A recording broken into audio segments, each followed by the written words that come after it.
Bonjour à toutes et à tous, bienvenue dans Smart Impact. C'est vendredi, donc c'est Émilie. Bonjour Émilie Kovacs. Ça rime, bonjour Thomas. Ça me rappelle un film, La vie est un long fleuve tranquille. Vendredi, c'est ravioli. Vous vous souvenez de ça? Absolument. Bon, Émilie Kovacs, la fondatrice du site Ecopo qui m'accompagne tous les vendredis. Tout va bien?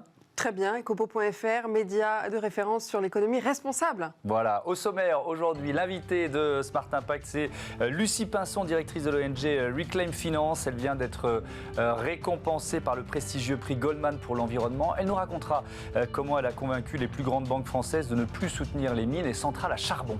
La finance responsable, justement, sera le thème de notre débat avec Philippe Zouati, président de Mirova, filiale de Natixis spécialisée dans l'investissement durable, et Denis Branche, directeur général délégué de Fitrust. Et puis dans Smart Ideas, on parlera accès à la propriété avec Claudio Pereira, qui est le cofondateur de Cœur de Logement. Voilà, c'est Smart Impact qui commence.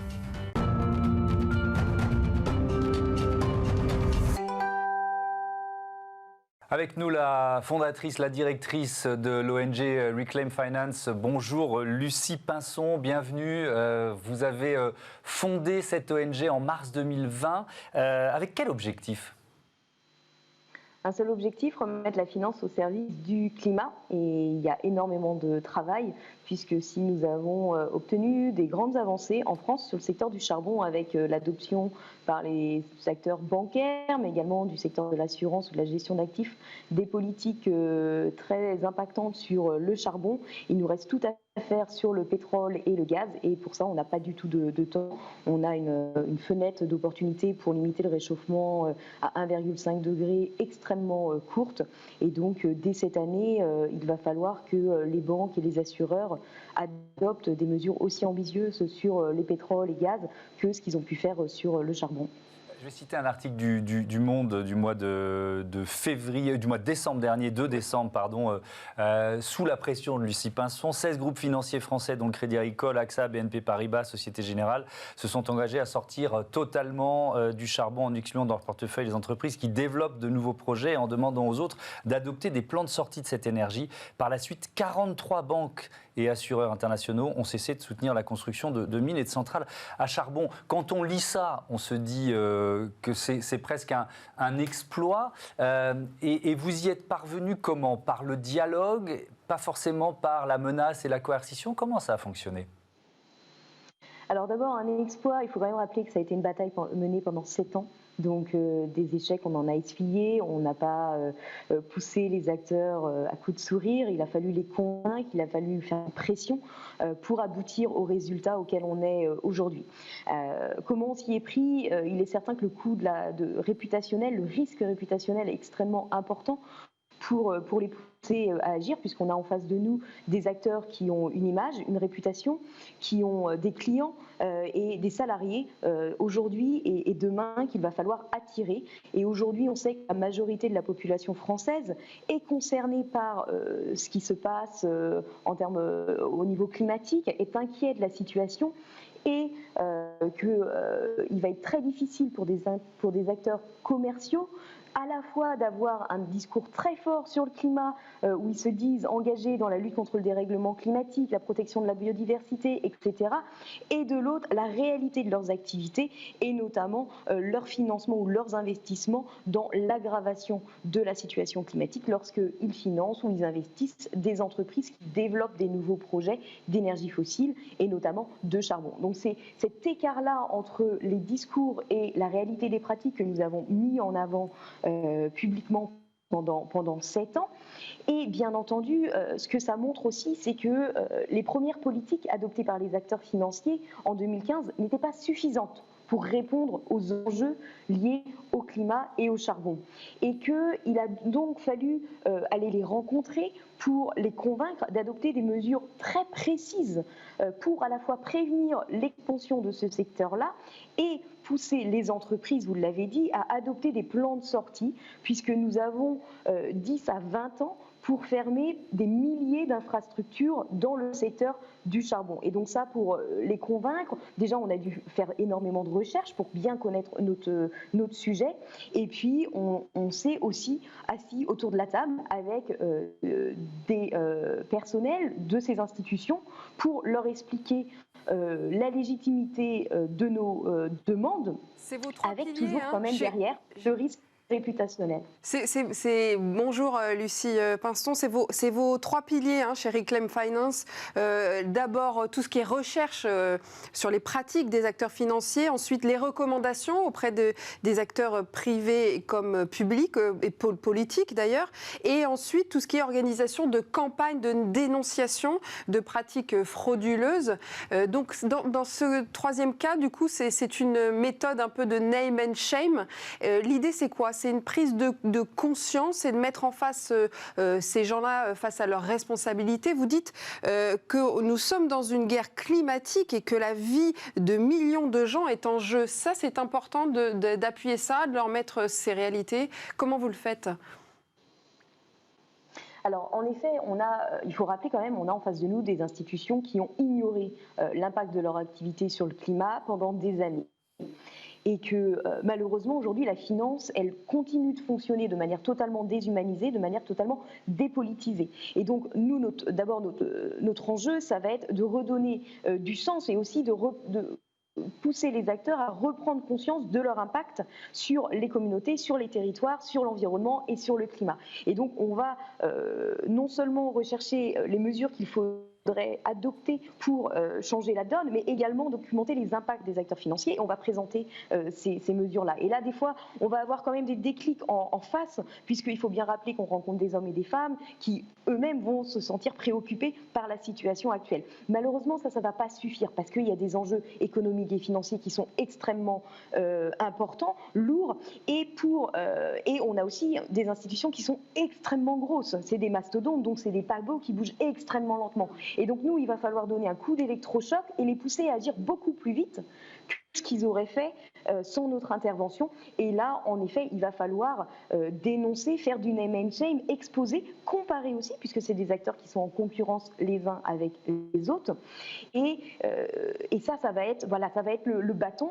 Après, il y a des carottes aussi, c'est-à-dire qu'il y a des sommets sur le climat, sur la biodiversité qui sont arrivés, qui sont organisés très régulièrement, et ces acteurs-là ont bien compris aussi l'enjeu de communication derrière une grande annonce forte sur le climat qui ne va pas être dénoncée comme du greenwashing par les ONG, mais qui au contraire va être saluée comme une véritable avancée vers les solutions. Et vous êtes là, Lucie Pinston, pour vérifier effectivement qu'on n'est pas dans le greenwashing. Votre prochain combat, vous l'avez rapidement évoqué tout à l'heure, il faut prendre un peu de temps pour le dire, c'est quoi? C'est l'industrie pétrolière, peut-être en général, ou alors d'abord gaz, pétrole de schiste, fracturation hydraulique? C'est quoi votre prochain combat?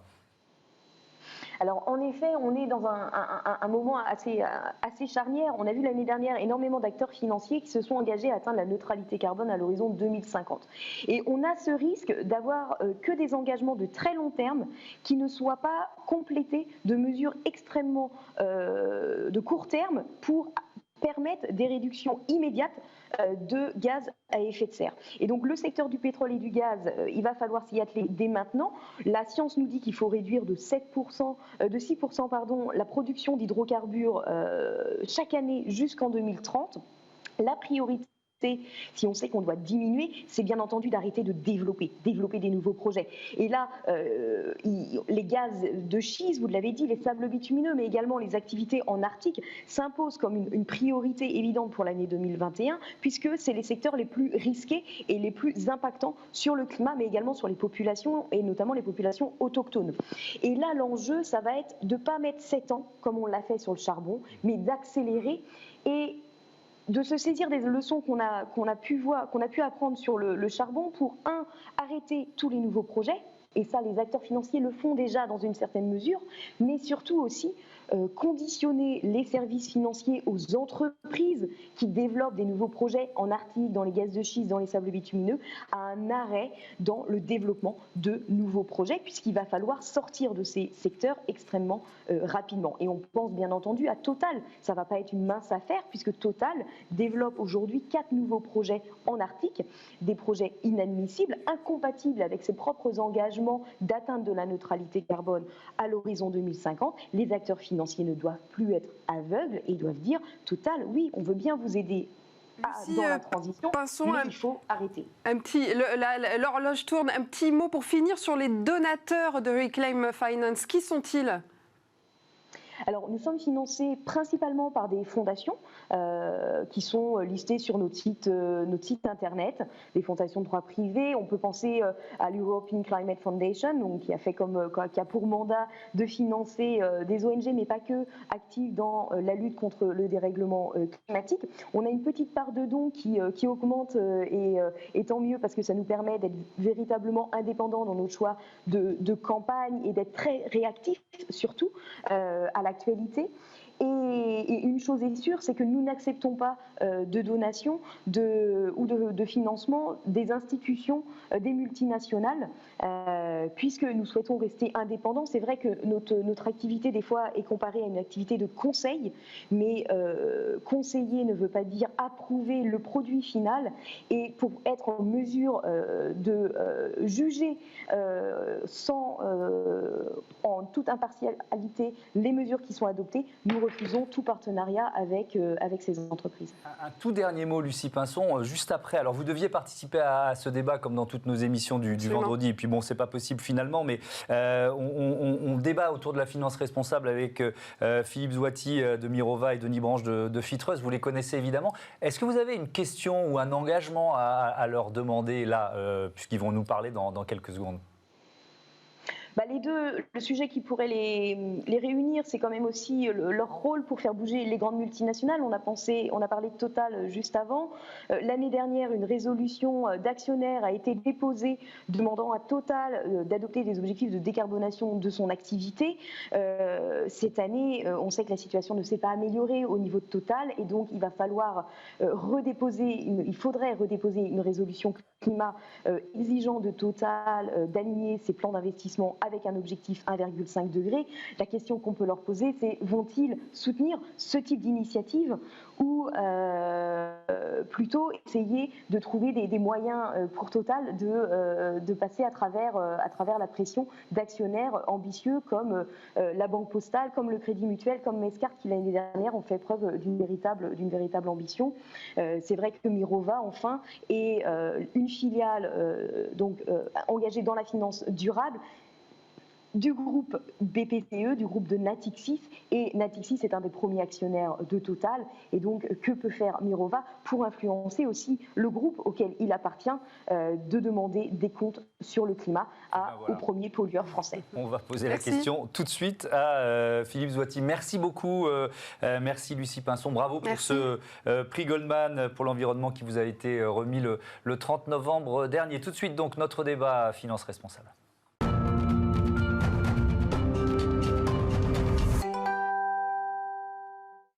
Qu'est-ce qu'un investisseur responsable et engagé? C'est le thème de notre débat du jour. Pour en parler, deux invités. En plateau, nous avons Denis Branche, directeur général délégué en charge du pôle engagement actionnarial chez Fitrust. Bonjour. Bonjour. Fitrust, je rappelle, société de gestion créée en 1999, pionnière de l'impact investing en France. Et nous avons en visio Philippe Zouati, CEO de Mirova, société de gestion du groupe Natixis, créé en 2014, qui propose à ses clients des solutions d'investissement alliant performance financière et impact environnemental et social. Bonjour Philippe, est-ce que vous nous entendez ? Je vous entends très bien, bonjour. Bonjour, on est ravis d'être avec vous. Et d'ailleurs, ma première question sera pour vous. On vient d'entendre et de recevoir Lucie Pinson, qui avait notamment une requête à votre égard concernant Total, puisque effectivement Natixis, dont Mirova fait partie, est une filière, hein, est actionnaire de Total. Comment est-ce que vous pouvez du coup changer la donne en termes de décarbonation de cette très grande société? D'abord, Mirova n'est pas actionnaire de Total. Nous, on est investi dans les actions de l'environnement et de la transition écologique et énergétique depuis toujours, depuis notre création. Donc, on n'est pas actionnaire de Total. Au niveau de cela étant dit, aujourd'hui, on est dans une situation où effectivement beaucoup de grandes entreprises des secteurs qui sont carbonés vont faire face à un enjeu extrêmement fort de changement de business model et d'évolution de leur stratégie. Total fait partie de ces entreprises-là.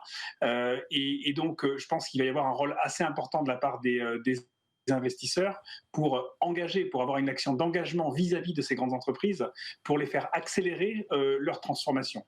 Or, aujourd'hui, les grandes compagnies pétrolières, même si elles se sont engagées, elles ont commencé à s'engager dans cette transformation, cet engagement est encore trop lent et n'est pas suffisamment aligné sur les grands objectifs de l'accord de Paris et d'un objectif à 1,5 degré, et notamment parce que la plupart de ces grandes compagnies pétrolières, ce qu'elles disent aujourd'hui, c'est qu'elles vont passer en gros, pour simplifier, de producteurs de pétrole à producteurs de gaz, et on voit bien que c'est insuffisant comme trajectoire pour répondre aux enjeux du changement climatique. Et donc, Denis Branche, c'est quoi le levier, vous? C'est vrai que chez Fitrust, ça fait plus de 20 ans que vous êtes dans ce mode d'action. Vous avez créé Fitrust avec cet objectif. Par exemple, vis-à-vis d'un grand groupe comme Total, qu'est-ce que vous avez pu faire dans les années précédentes? Alors, on a eu plusieurs types d'actions. Moi, j'ai commencé en 2000 à déposer une résolution chez Total à la suite du naufrage de l'Erika, leur demandant un rapport sur les risques environnementaux. En 2011, on a eu une action assez forte et assez difficile avec le groupe Total sur l'exploitation des sables bitumineux, qui est remise en lumière aujourd'hui par l'arrivée de Joe Biden comme président des États-Unis, qui arrête le pipeline, le Keystone Pipeline, qui importe aux États-Unis ce pétrole issu des sables bitumineux, qui est un pétrole extrêmement polluant. Et puis, en 2016, on a demandé à Total de mettre en place un rapport environnemental. Et cette année, on a obtenu, après une discussion avec Patrick Pouyanné, que Total modifie ses statuts directement en Assemblée Générale, ce pourquoi on a voté, évidemment, et ça a été voté à 98%, pour inclure les missions environnementales et sociales dans les missions du conseil d'administration, ce qui fait que ça implique beaucoup plus les membres du conseil. Donc nous, notre rôle, c'est de dialoguer avec les entreprises. C'est un dialogue qui se fait évidemment pas en une seule fois, c'est un dialogue qui dure sur justement, parce années. Que donc je disais Fitrust créé, que vous avez fondé en 1999. Et quel recul vous portez justement depuis ce temps-là, j'allais dire, parce que là, la finance responsable, les investissements éthiques explosent. Qu'est-ce que vous pouvez, votre analyse sur cette évolution? C'est une évolution d'abord dont on est très heureux. Hein. C'est vrai qu'en 99, avec mon associé, on était tout à fait pionniers dans le domaine. On nous a pris un peu pour des personnes un peu illuminées au démarrage. Néanmoins, on a eu énormément de contacts et on est heureux donc qu'il y ait d'autres acteurs, tel Mirova qui est émergé. Ça prouve, si vous voulez, que tout le monde s'est saisi de ces sujets extra-financiers. Alors, il y a le monde de la finance qui a beaucoup évolué. Et il y a eu aussi, qui a évolué à la fois, je pense, par conviction des personnes, évolution la prise de conscience d'un certain nombre de sujets, et puis d'autre part, il y a les évolutions législatives et réglementaires et les évolutions européennes sur ces sujets-là. Donc, avec des initiatives prises en Europe, telles que la directive droits des actionnaires en 2017, qui demande à tous les investisseurs professionnels d'avoir une action d'engagement. Alors là-dessous, on peut mettre différents vocables. Nous, l'action d'engagement, pour nous, c'est le dialogue et puis éventuellement l'action qu'on peut mener dans les assemblées générales en tant qu'actionnaire. Philippe Zouati, c'est vrai qu'on est un peu parfois perdu face aux critères, aux labels, aux critères financiers verts. Comment s'y retrouver? Comment vous faites le tri d'une certaine façon aussi avec Mirova? Alors, on est perdu. Alors, on est perdu d'une part parce que aujourd'hui, la bonne nouvelle, c'est que tout le monde s'empare de ce sujet-là. C'est-à-dire que tant que on était dans un monde où finalement l'investissement responsable c'était une affaire de quelques très engagés, très pionniers, des gens comme Fitreuse, des gens comme nous et comme quelques autres, il était relativement facile finalement de distinguer ce que faisait le marché dans son ensemble et ce que faisaient ces pionniers. Aujourd'hui, tout le monde s'est emparé du sujet. Et donc forcément, la nécessité de bien distinguer les choses devient beaucoup plus importante. Alors les labels existants, les labels d'investissement responsable, sont censés être là pour ça, sauf que une bonne partie d'entre eux, et notamment celui qu'on utilise le plus en France, qui est le label ISR, a des exigences qui sont assez faibles et donc ne permet pas suffisamment de donner une information claire sur le niveau d'engagement de ce qui est fait par les sociétés de gestion. Alors nous on essaye de positionner les choses de plus en plus sur la thématique de l'impact, c'est-à-dire qu'il ne suffit pas de dire on prend en compte des critères environnementaux, sociaux, ESG, etc. Mais la question est de savoir quel est l'impact qu'on a réellement sur l'économie, sur l'évolution des entreprises. Et cet impact, nous, on le définit à travers trois éléments, trois critères clés, que sont l'intention, l'additionnalité et la mesurabilité. Alors, je m'explique assez rapidement. D'abord, l'intention, c'est on n'a pas d'impact si on ne veut pas en avoir. Il ne s'agit pas de faire des produits marketing pour répondre à de la demande, il s'agit de savoir qu'est-ce qu'on veut faire, quel est l'impact qu'on veut avoir sur le climat, sur la biodiversité, sur l'égalité homme-femme. Il faut donc définir l'impact recherché dans un premier temps avant de pouvoir le mesurer. Le deuxième élément, c'est l'additionnalité, c'est-à-dire qu'il faut démontrer qu'on apporte quelque chose de plus, de différent, de complémentaire par rapport à l'existant. Et puis enfin, il faut savoir mesurer, et donc ça implique d'avoir des mesures d'impact qui soient claires et pertinentes, notamment par exemple ce qu'on produit en termes du climat, c'est-à-dire le thermomètre de nos actifs, dans quel monde investit-on. Denis Branche, effectivement, il y a une euphorie sur l'impact investing notamment. Il y a une forme de greenwashing qu'on voit naître. Comment est-ce que on peut lutter contre cette forme de greenwashing de toutes parts ? Il ne s'agit pas de lutter contre quelque chose, il s'agit plutôt d'être pour quelque chose et de mettre en œuvre justement des dispositions ou se mettre en conformité avec ses convictions. Donc nous, c'est ce qu'on fait chez Fitreuse, on essaye d'avancer. Alors encore une fois, on avance par petits pas, mais on est très actif parce qu'on a quand même déposé 47 résolutions dans l'Assemblée générale du CAC 40, donc depuis une quinzaine d'années, on est les seuls à avoir fait. Et puis, par ailleurs, on a un impact en matière sociale dans notre parti qui investit dans l'économie sociale et solidaire. Je veux dire, ça, c'est une autre type d'activité. Mais quand on entend, je reviens à Lucie Pinson qui parlait d'urgence, c'est vrai que l'urgence, elle est de plus en plus là. La politique des petits pas, ça suffit ou il faut aller plus vite aujourd'hui, pour conclure ? C'est-à-dire que nous considérons que nous sommes en quelque sorte une goutte d'eau dans l'océan, mais si la goutte d'eau n'était pas là, comme disait quelqu'un, elle manquerait à l'océan. Donc je pense que si tout le monde s'y met, les choses vont avancer. Après ça, il y a effectivement des personnes qui souhaiteraient que les choses aillent très vite. Il y a une urgence, personne ne peut le nier. Je pense que les choses vont évoluer, vont s'accélérer avec le temps. Ça me paraît indéniable. Quand on rencontre les dirigeants, ce que l'on fait, on leur pose effectivement toujours la question. Là, cette année, il y a deux grandes thématiques. Oui. Il y a l'environnement, puis il y a l'aspect social. Mais je pense que tous les dirigeants sont conscients de ça. Et on le ressent, nous ici, sur ce plateau, je peux vous le dire que tous les jours, quotidiennement. Elle est réelle. C'est quelque chose de très partagé. Merci à tous les deux. Merci également à Philippe Zawati. Tout de suite, on parle accès à la propriété. Smart Ideas avec BNP Paribas. Découvrez des entreprises à impact positif.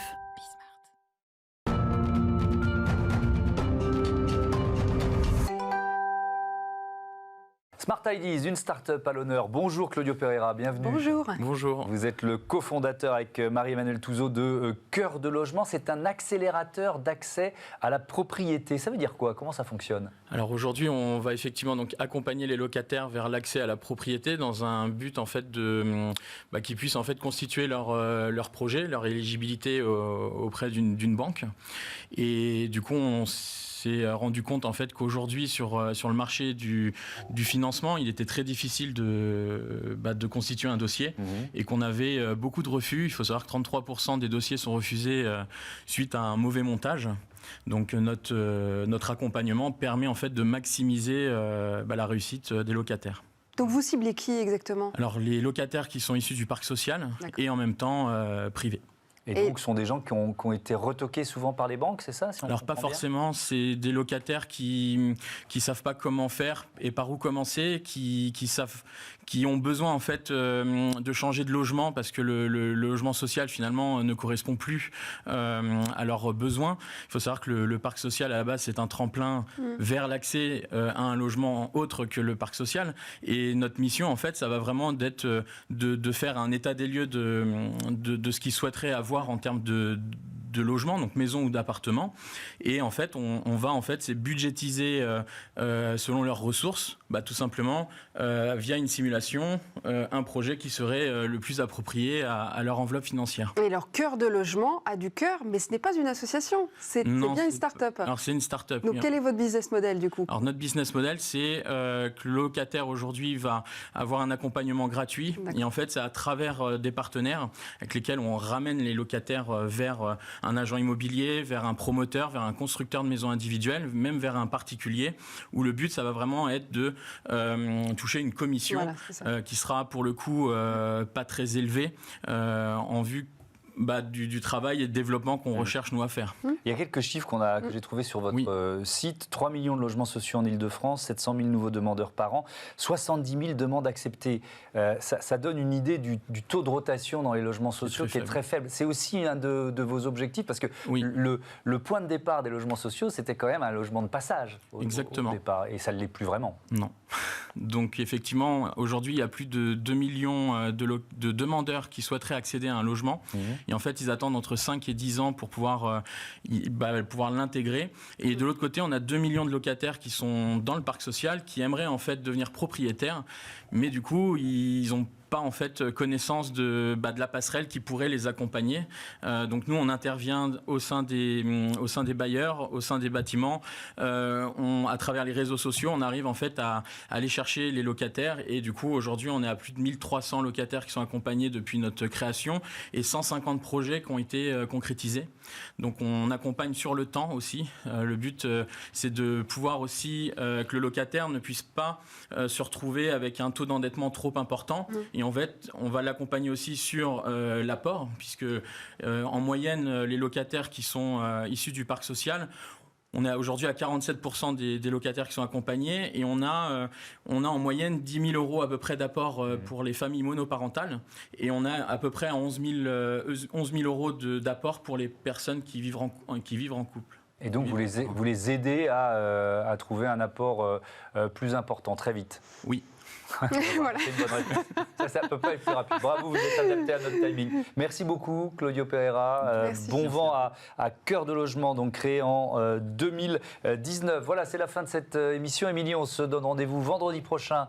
Avec plaisir, Thomas. Pour une nouvelle émission avec un grand entretien qui sera dans la forme habituelle cette fois-ci. Absolument. Moi, je vous donne rendez-vous demain pour Smart Future, l'émission des entreprises qui innovent. On parlera notamment des nouvelles solutions en matière d'éclairage urbain et puis à lundi pour le prochain Smart Impact.